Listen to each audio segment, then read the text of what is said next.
Shalom Bapak Ibu Saudara yang dikasihi oleh Tuhan. Saat ini kita berjumpa lagi di dalam Pastoral Note. Saya memberi judul renungan firman Tuhan pada saat ini, jadilah pemenang kehidupan. Roma 8 ayat yang ke-28 mengatakan, kita tahu sekarang bahwa Allah turut bekerja dalam segala sesuatu untuk mendatangkan kebaikan bagi mereka yang mengasihi Dia, yaitu bagi mereka yang terpanggil sesuai dengan rencana Allah. Bapak Ibu Saudara yang dikasihi oleh Tuhan, dunia yang kita tempati ini sudah dikuasai oleh dosa, sehingga kita akan menjumpai berbagai kejahatan di sekitar kita. Setiap hari kita melihat perbuatan-perbuatan dosa di sekeliling kita.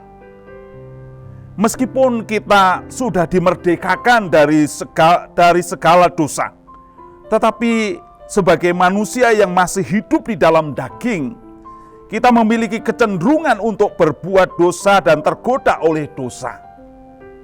Kita menjadi lebih menderita lagi karena harus bertahan, menguasai diri agar kita tidak menyerah.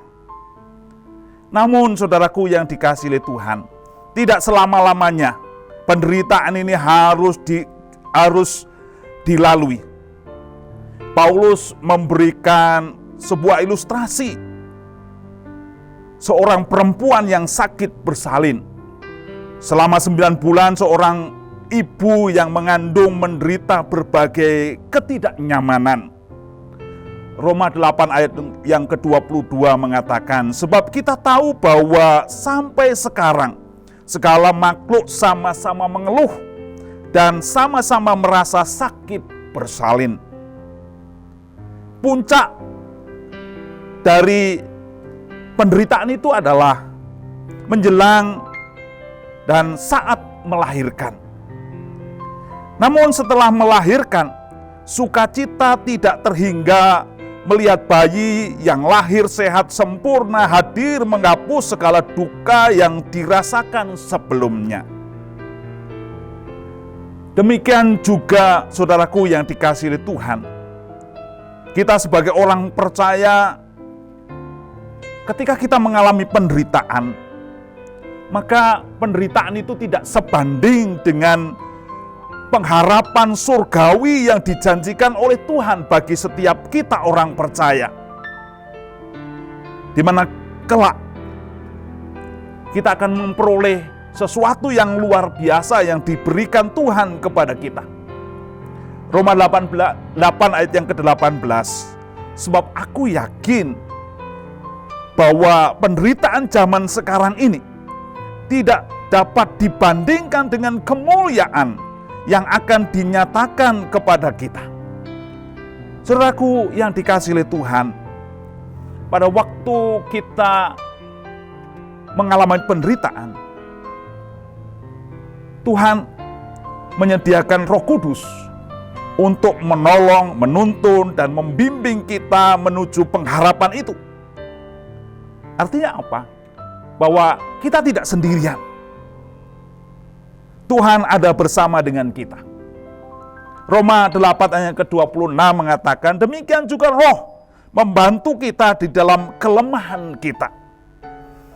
Dia bahkan membantu kita menyampaikan segala keluh kesah kita kepada Bapa melalui doa yang kita naikkan kepada Tuhan.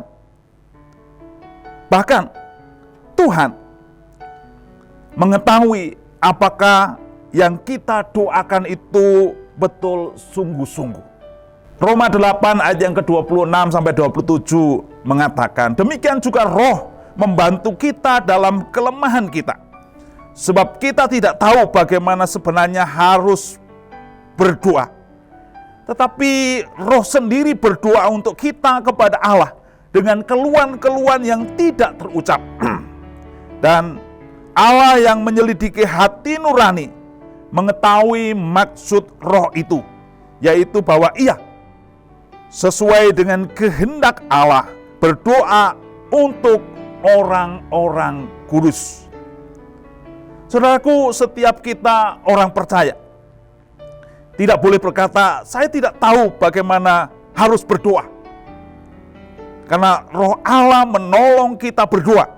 Roh Allah mengajar kita bahwa Allah sendiri turut bekerja dalam setiap langkah kehidupan kita. Dia tidak meninggalkan kita. Justru mendampingi kita sebagai orang pilihannya lewat Roh-Nya. Roma 8 ayat 28 sampai 29 mengatakan, kita tahu sekarang bahwa Allah turut bekerja dalam segala sesuatu untuk mendatangkan kebaikan bagi mereka yang mengasihi Dia, yaitu bagi mereka yang terpanggil sesuai dengan rencana Allah. Sebab semua orang yang dipilihnya dari semula, mereka juga ditentukan dari semula untuk menjadi sempurna dengan gambaran anaknya, supaya ia, anaknya itu menjadi yang sulung di antara banyak orang. Saudara-saudara yang dikasihi oleh Tuhan, oleh karena kita semua yang percaya Yesus memiliki Roh Kudus, maka kita mampu berdoa saat kita terganggu dengan godaan-godaan dunia ini yang sangat menekan kita dan hendak menghancurkan iman kita.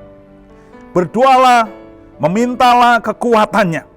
Yakinkan diri kita sendiri bahwa Allah turut bekerja dalam segala keadaan kita untuk kebaikan anak-anaknya. Jadilah kuat dan jadilah pemenang kehidupan. Amin.